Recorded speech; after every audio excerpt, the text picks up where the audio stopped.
This year's Thatcham Festival concluded with a very special event. The town unveiled its 5th blue plaque, commemorating the death of a fallen officer from the Second World War.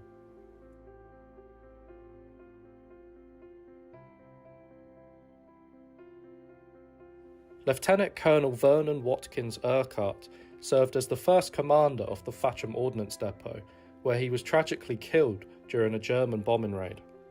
His life and the circumstances behind his death have been a great source of mystery for many years. Why is his name not listed on the town's war memorial? And why is he buried at Shore Cemetery in Newbury when he lived and died in Thatcham? In February 1940, the British military requisitioned tobacco stores located near Thatcham railway station. They turned these into a general stores sub-depot of the Central Ordnance Depot, which was located in Didcot. Due to its immense strategic value, the depot became heavily targeted by the Nazis within months of its completion. During the summer of 1940, Thatcham was bombed even worse than Newbury. The first raid on Thatcham occurred on July 3rd, 1940. Enemy aircraft dropped 15 high explosives near Thatcham railway station, resulting in minor injuries and property damage and the death of a cow on Rainsford Farm. Still, the worst was yet to come. According to the 1939 register, Colonel Urquhart and his wife lived in Didcot before he was recommissioned to Thatcham. On the night of August 16, 1940, 2 high explosives landed 50 yards south of Thatcham House. Colonel Urquhart was standing in his front garden at the time at 141 Station Road, close to where the roundabout is leading to Wheeler's Green Way. One of the bombs landed a few yards away from him. A piece of shrapnel pierced his chest, killing him instantly. He was on home service at the time. Fortunately, his wife was left unharmed inside the house. With fewer than 5,000 residents, his death must have had a devastating impact on the town. One of Colonel Urquhart's granddaughters was born only 10 days before the town's blitz. Her mother was so upset by the news of her father's untimely death that she didn't attend his funeral. Newspaper reports from the war were generally kept vague to prevent valuable information from falling into enemy hands. The Nazi propaganda machine would have relished the news that the only person they managed to kill happened to be the depot's commanding officer.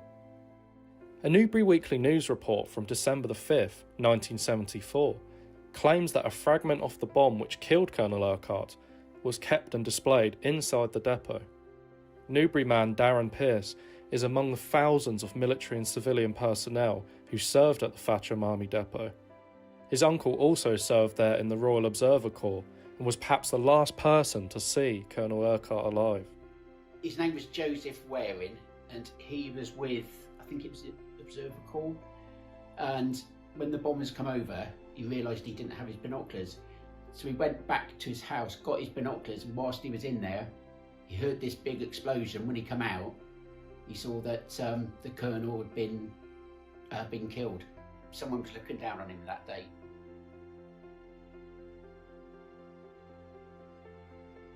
Complications in registering Colonel Urquhart's death mean his name still remains absent from the town's war memorial.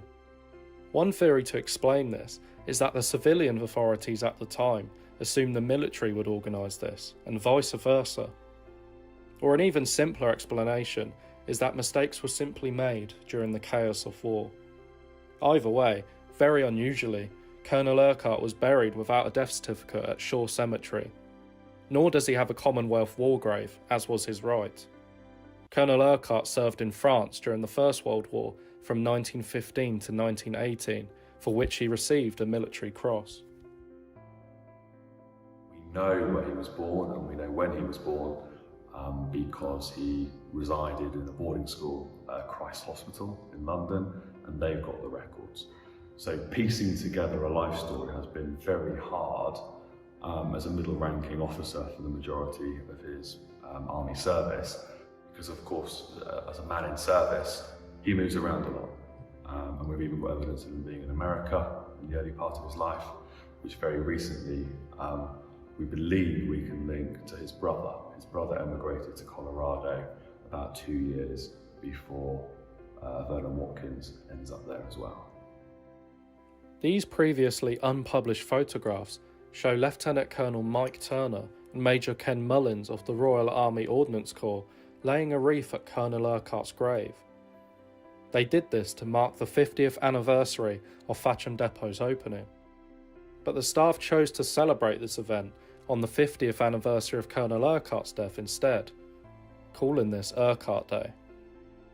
In November 1997, the Ministry of Defence announced the depot's closure.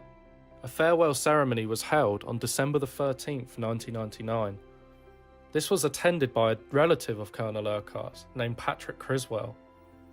Mr. Criswell was tracked down after an appeal made in the Newbury Weekly News earlier that year.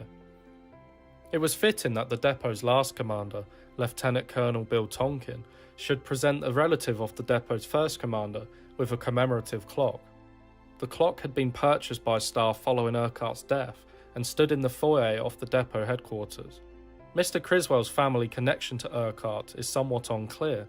It's possible that he was a descendant on Colonel Urquhart's sister's side, though his present whereabouts and that of his clock are unknown.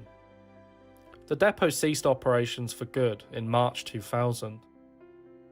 The site was slowly demolished and replaced by the Kennet Heath housing estate.